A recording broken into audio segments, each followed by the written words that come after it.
Student, स्वागत है आपका श्रेयस साइंस क्लासेस में। मैं हूं अवधेश त्रिपाठी और आज हम पढ़ने वाले हैं लाइफ प्रोसेस जैव प्रक्रम का दूसरा टॉपिक श्वसन तंत्र, रेस्पिरेटरी सिस्टम। इसके पहले हमने जैव प्रक्रम में पाचन तंत्र और उसके पहले जैव प्रक्रम क्या है, सजीव निर्जीव क्या है, ये सब हम पढ़ चुके हैं और आज हम पढ़ने वाले हैं श्वसन तंत्र।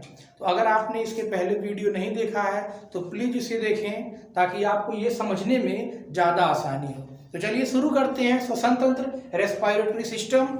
और श्वसन तंत्र भी एक लंबा टॉपिक है तो हम एक वीडियो में इसे कवर नहीं किया जा सकता है, तो इसे हम पार्ट वाइज 2 पार्ट या 3 पार्ट में पढ़ेंगे। तो सबसे पहले हम समझते हैं कि श्वसन क्या है, रेस्पिरेशन क्या है। तो समझिए आप, पिछले चैप्टर में जब मैं आपको पाचन पढ़ा रहा था तो मैंने बताया था कि हमें ऊर्जा किससे मिलती है। हमें ऊर्जा मिलती है भोजन से।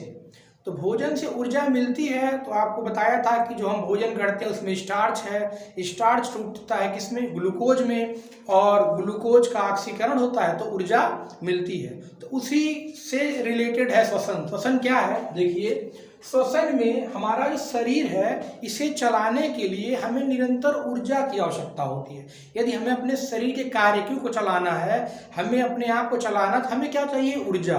और वो ऊर्जा किससे मिलेगी, भोजन से। तो भोजन से कैसे मिलेगी, भोजन के भोज्य पदार्थों के ऑक्सीकरण से वो ऊर्जा मिलेगी। तो कैसे, इसे रिएक्शन के द्वारा समझते हैं हम। जो भी हम खा रहे हैं वो किस में टूट रहा है, ग्लूकोज में, और ग्लूकोज का होगा ऑक्सीकरण। क्या होगा, ऑक्सीकरण। और ऑक्सीकरण से बनेगा क्या, कार्बन डाइऑक्साइड, जल, और निकलेगी एनर्जी। ये जो एनर्जी निकलेगी, ऊर्जा जो बनेगी, वो बनेगी एटीपी के रूप में, जिसका नाम है एडिनोसिन ट्राइफॉस्फेट। तो इसे अगर रिएक्शन देखते हैं, ये है आपका ग्लूकोज C6H12O6। ये एक शर्करा है, एक शुगर है। और कैसी शर्करा है, मैंने आपको पहले बता चुका हूं कि एक मोनोसैकेराइड, एक प्रकार का कार्बोहाइड्रेट है। इसका होगा ऑक्सीकरण। क्या होगा, ऑक्सीकरण, और बनेगा कार्बन डाइऑक्साइड, जल, और प्लस एनर्जी। और ये जो एनर्जी बनेगी, ये बनेगी एटीपी के रूप में, जिसका नाम है एडिनोसिन ट्राइफॉस्फेट। अब मैंने आपको क्या बताया, श्वसन की परिभाषा क्या है डेफिनेशन रेस्पिरेशन का, कि जो भोज्य पदार्थ है, जो ग्लूकोज है, उसका ऑक्सीकरण हो रहा है। ऑक्सीकरण का मतलब ऑक्सीजन से अभिक्रिया।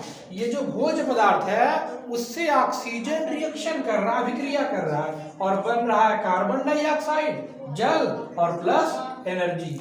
तो यहाँ हम इससे मल्टीप्लाई कर दिए ये बैलेंस बराबर करने के लिए।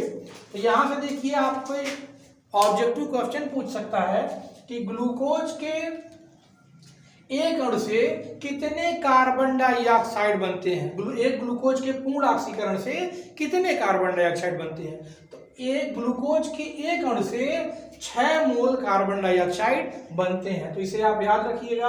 तो मुझे उम्मीद है आपको श्वसन की परिभाषा समझ में आ रही है। श्वसन क्या है, जो भोज्य पदार्थ हैं उनका ऑक्सीकरण होता है, यानी जो आपका फूड मटेरियल है जो आप खाते हैं उससे लगातार ऑक्सीजन अभिक्रिया करता है, कार्बन डाइऑक्साइड बनता है, जल बनता है, और एनर्जी बनती है। इसी एनर्जी का हम उपयोग करते हैं, क्योंकि हम बिना ऊर्जा के कोई भी कार्य, या हमारी कोशिकाएं बिना ऊर्जा के कोई भी कार्य नहीं कर सकती हैं। तो आगे बढ़ते हैं। अब देखिए, सांस लेना और श्वसन दोनों में अंतर है। सांस लेने का दूसरा नाम क्या है, श्वासोच्छ्वास, और ये क्या है, श्वसन। ये है ब्रीथिंग और ये है रेस्पिरेशन। तो ब्रीथिंग में और रेस्पिरेशन में अंतर है।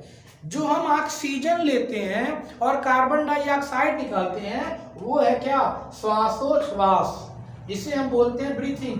और रेस्पिरेशन क्या है, कि जो हमारे भोज्य पदार्थ है जो हम खा रहे हैं उनका ऑक्सीकरण हो रहा है, तो बन रहा है क्या, कार्बन डाइऑक्साइड, जल, एनर्जी। ये है श्वसन। तो दोनों में अंतर क्या है, अंतर यदि आप समझ लेंगे तो आपको पता चलेगा कि सांस लेने में और श्वसन में क्या अंतर है। ये समझते हैं। जो श्वासोच्छ्वास है ये भौतिक क्रिया है और ये जैव रासायनिक क्रिया है। ये भौतिक क्रिया कैसे है? क्योंकि हम ऑक्सीजन ले रहे हैं, ऑक्सीजन खींच रहे हैं वायुमंडल से और कार्बन डाइऑक्साइड निकाल रहे हैं, तो ये भौतिक क्रिया है। लेकिन जो श्वसन है, रेस्पायरेशन, ये बायोकेमिकल रिएक्शन है, जैव रासायनिक क्रिया है। अब आप सोचेंगे जैव रासायनिक क्या है? ये क्या हो रहा है? जो ग्लूकोज है इसका ऑक्सीकरण हो रहा है, कार्बन डाइऑक्साइड जल बन रहा है, तो ये जैव रासायनिक क्रिया है। कैसे? क्योंकि ये अभिक्रिया किसके अंदर हो रहा है? हमारे शरीर के अंदर। और हम क्या है? जीव। तो इसलिए यह कैसी अभिक्रिया है? जैव रासायनिक क्रिया है। आगे बढ़ते हैं। ऑक्सीजन इसमें ग्रहण किया जाता है, कार्बन डाइऑक्साइड निकाला जाता है। श्वसन में भी क्या करते हैं? जो हमारी कोशिका है, कोशिका में ये जो मैंने रिएक्शन लिखा है अभिक्रिया, ये अभिक्रिया किसमें होती है? ये अभिक्रिया कोशिका में होती है और इसके बारे में हम आगे डिटेल से स्टडी करेंगे। अभी फिलहाल आप इतना समझिए, इतना मैं आपको बता रहा हूँ। इसमें ऊर्जा नहीं बनती। किसमें? ब्रीथिंग में, यानी श्वासोच्छ्वास में ऊर्जा नहीं बनती। ऊर्जा कैसी? मैंने अभी आपको बताया कि श्वसन में ऊर्जा बन रही है जिसका नाम है एटीपी, एडिनोसिन ट्राइफॉस्फेट। लेकिन जो जो श्वासोच्छ्वास, इसमें ऊर्जा नहीं बनती, लेकिन श्वसन में ऊर्जा बनती है।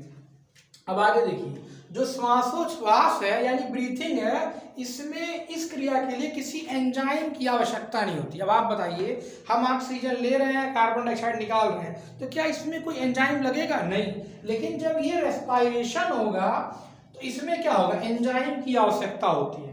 तो मुझे उम्मीद है कि श्वसन क्या है और श्वासोच्छ्वास क्या है ये आपको समझ में आया होगा। अब हम आगे बढ़ते हैं और ये समझते हैं कि हम वायुमंडल से जो ऑक्सीजन लेते हैं या वायु लेते हैं तो उसमें कौन कौन सी गैसें हमारे अंदर आती हैं और कौन कौन सी गैसें हम बाहर निकालते हैं। जैसा कि मैंने भी आपको बताया कि जब हम सांस लेते हैं तो ऑक्सीजन लेते हैं और कार्बन डाइऑक्साइड निकालते हैं, तो इसमें किसी एंजाइम की आवश्यकता नहीं है। लेकिन जब श्वसन की प्रक्रिया होगी तो उसमें हमें एंजाइम की आवश्यकता होती है। इसका डिटेल हम अगले वीडियो में पढ़ेंगे। अभी हम ये समझते हैं कि जो हम ब्रीथिंग करते हैं यानी सांस लेते हैं, उसमें वायुमंडल से हम कौन सी गैस अंदर ग्रहण करते हैं, कितने % ग्रहण करते हैं और कौन सी गैस हम बाहर निकालते हैं। तो देखिए, मैंने लिखा है कि अंदर ली गई वायु, तो आपको पता है कि वायु क्या है? विभिन्न गैसों का मिश्रण है। वायु क्या है? विभिन्न गैसों का मिश्रण है। तो हम जो सांस लेते हैं, ऑक्सीजन हवा अपने अंदर खींचते हैं वायुमंडल से, उसमें 79% नाइट्रोजन है, 21% यानी 21% ऑक्सीजन है और 0.03% कार्बन डाइऑक्साइड, इसे हम अंदर खींचते हैं। और इस अंदर खींचने को बोलते हैं अंतःश्वास, इंग्लिश में बोलते हैं इंस्पायरेशन। इसे बोला जाता है अंतःश्वास, इंस्पायरेशन। और जब हम कार्बन डाइऑक्साइड बाहर निकालते हैं तो इसमें होता है 79% नाइट्रोजन, यानी यहाँ भी 69 है, 79 है और यहाँ भी 79 है। लेकिन ऑक्सीजन देखिए आप, यहाँ 21% और यहाँ ऑक्सीजन हम बाहर निकाल रहे हैं 70%, तो यानी 4% की कमी है। तो ये हमें लाभ हो रहा है, हम ले रहे हैं 21 और निकाल रहे हैं 17। और यहाँ देखिए कार्बन डाइऑक्साइड 0.03% हमने लिया था वायु से और हम निकाल कितना रहे हैं? 4%। क्यों? क्योंकि निरंतर हमारी कोशिकाओं में भोज्य पदार्थों का ऑक्सीकरण हो रहा है और कार्बन डाइऑक्साइड निकल रहा है। तो मुझे उम्मीद है कि आपको ये समझ में आया होगा। आप इसका स्क्रीनशॉट ले सकते हैं। स्टूडेंट, अब हम जा रहे हैं पढ़ने कि मनुष्य में जो ब्रीथिंग होता है यानी श्वासोच्छ्वास होता है, उसमें हम ऑक्सीजन को जब अंदर खींचते हैं और कार्बन डाइऑक्साइड को बाहर निकालते हैं, इसकी क्या क्रियाविधि है। जब हम ऑक्सीजन अंदर खींचते हैं तो क्या होता है? अंतःश्वसन, जिसे हम बोलते हैं इंस्पायरेशन। और जब कार्बन डाइऑक्साइड बाहर निकालते हैं तो ये होता है उच्छ्वास, एक्सपायरेशन। तो होता क्या इसमें? देखिए, हमारे यहाँ पे 2 फेफड़े हैं, एक राइट लंग, एक लेफ्ट लंग, एक दाहिना फेफड़ा, बायां फेफड़ा। तो जब हम ऑक्सीजन को अंदर खींचते हैं तो पसलियां ऊपर की ओर उठ जाती हैं। देखिए, मैं यहाँ लिखा हूँ, पसलियां ऊपर की ओर उठ जाती हैं। पसलियां क्या है?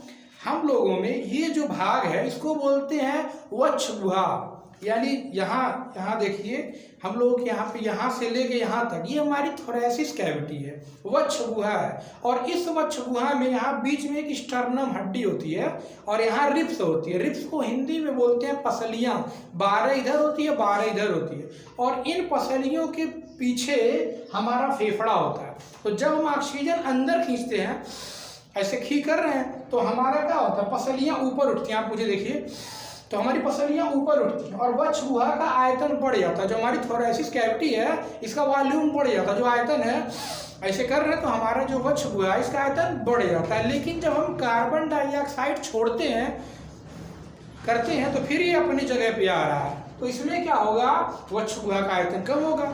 जब खींच रहे हैं तो हम देखिए थोड़ा सा हम बल लगा रहे हैं तो वक्ष गुहा का आयतन बढ़ गया, यानी थोरेसिस कैविटी का वॉल्यूम बढ़ गया। लेकिन हम छोड़ रहे हैं तो क्या हो रहा है, जो हमारा वक्ष गुहा है इसका जो वॉल्यूम है वो कम हो जाता है और फेफड़ों पर दबाव बढ़ जाता है। क्योंकि फेफड़े नीचे की तरफ जाएंगे ना, हमारे फेफड़े किससे स्थित है, एक मांस का बना डायफ्राम है जिसके ऊपर हमारे फेफड़े स्थित हैं। तो जब हम कार्बन डाइऑक्साइड निकालते हैं तो फेफड़ों पर दबाव बढ़ जाता है। तो आप इसका स्क्रीनशॉट लेना चाहें तो ले सकते हैं। तो स्टूडेंट, अब हम पढ़ने वाले हैं जंतुओं में श्वसनांग, organ of respiration in animal, मतलब कि कौन सा जीव कैसे सांस लेता है। इसे अगर मैं मानव की बात करूं तो हम लोग सांस कैसे लेते हैं, फेफड़ों के द्वारा, क्योंकि फेफड़ों में क्या एल्वियोलाई है तो हम ऑक्सीजन लेते हैं। तो अब हम जानेंगे कि पृथ्वी पे और जो जीव हैं वो सांस कैसे लेती हैं। तो यहाँ पे मैंने लिखा है एक कोशिकीय जीवों में अमीबा यूग्लिना के जो एक कोशिकीय जीव है यानी unicellular organism, amoeba Euglena, paramecium या फिर क्लेमाइडोमोनास जो एक शैवाल होता है, इसमें श्वसन कैसे होता है। तो मैंने लिखा है कोशिका कला द्वारा। अब आप सुन लीजिए, जो अमीबा है या यूग्लिना है या पैरामीशियम, ये एक कोशिकीय जीव है यानी जिसको आप देख नहीं सकते हैं। जब आप इनको देख नहीं सकते हैं तो क्या हमारी तरह इनमें कोई विकसित श्वसन तंत्र होगा, फेफड़ा होगा, ट्रेकिया होगा, ये चीजें नहीं होंगी। इनकी में श्वसन होता कैसे, इनकी कोशिका मान लीजिए ऐसी है एक कोशिकी, तो इनमें कोशिका का ये जो बाहरी स्तर आपको दिख रहा है इसे बोलते हैं कोशिका कला, सेल मेम्ब्रेन कहते हैं। इसी सेल मेम्ब्रेन के द्वारा, कोशिका कला के द्वारा इनके शरीर में ऑक्सीजन प्रवेश करता है और इसी कोशिका कला के द्वारा कार्बन डाइऑक्साइड बाहर निकल जाता है। इसे बोलते हैं विसरण। कोशिका कला के द्वारा इनमें ऑक्सीजन अंदर आया और कार्बन डाइऑक्साइड बाहर गया। तो कोशिका कला द्वारा किसमें होता है, एक कोशिकीय जीवों में श्वसन की क्रिया यानी सांस लेने की क्रिया होती है। अमीबा, यूग्लिना, पैरामीशियम, सभी एक कोशिकीय जीव।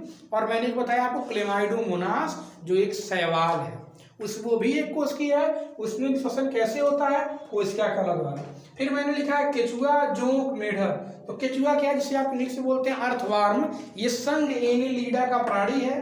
जोंक ये भी एनेलिडा का है। और मेढक क्या है, ये कॉर्डेट प्राणी है। तो ये एनेलिडा क्या होता है, जो पृथ्वी पर जितने भी जीव है ना उनको कई संघों में, कई फाइलम में बांट दिया गया है। तो संघ एनेलिडा में केचुआ और जोंक आते हैं। तो इनमें श्वसन कैसे होता है, त्वचा द्वारा। जो केचुआ है इसकी जो स्किन होती है, त्वचा बड़ी पतली होती है, उसके द्वारा, स्किन के द्वारा इसमें ऑक्सीजन अंदर प्रवेश करता है, कार्बन डाइऑक्साइड निकलता है। और मेढक जिसे आप फ्रॉग बोलते हैं, वैज्ञानिक नाम है राना टिग्रिना, इसमें कैसे श्वसन होता है। तो मेढक दो तरह श्वसन करता है। जब वो जमीन पे है यानी स्थल पे है तो फेफड़े के द्वारा ऑक्सीजन लेता है, और जब वो पानी में है तो इसमें किसके द्वारा है, स्किन के द्वारा, त्वचा के द्वारा। फिर मैंने लिखा है मछली यानी फिश और टैडपोल। तो मछली तो आपको पता है गिल्स द्वारा सांस लेती है, यहाँ पे होते हैं गिल्स। और टैडपोल लिखा हो, टैडपोल क्या है, जो मेढक है उसका जो बच्चा होता है यानी उसकी शिशु अवस्था, उसको हम बोलते हैं टैडपोल। टैडपोल एक प्रकार का लार्वा है। तो इसमें श्वसन कैसे होता है, इसमें भी श्वसन गिल्स के द्वारा होता है।